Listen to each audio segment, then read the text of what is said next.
ఆయన నిజమే మంచివాడే కానండి, చాలా కోపం అండి అంటారు. మంచి వైద్యుడు రాణించడు, మంచి న్యాయవాది రాణించలేడు, మంచి కొడుకు రాణించడు, మంచి తండ్రి రాణించడు, మంచి అధికారి కానీ రాణించడు.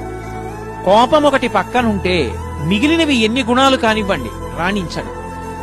మిగిలినవన్నీ ఎలా ఉండనివ్వండి, కోపం అన్నది లేదు, శాంతమూర్తి రాణిస్తాడు. ఇది కోపం విషయంలో ఉండే విచిత్రం. మిగిలిన విషయాల జోలికి వెడితే ఆయన కన్నా సమర్థులు అలా ఉండడానికి ఎందరో ఉంటారు, కానీ ఈయన్నే ఎంచుకుంటారు. ఎందుకో తెలుసా?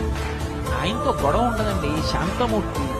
చూడండి, సాధారణంగా ఓ మాట వాడుతుంటారు ఇంగ్లీష్లో, అన్డిస్ప్యూటెడ్ పర్సనాలిటీ అంటుంటారు.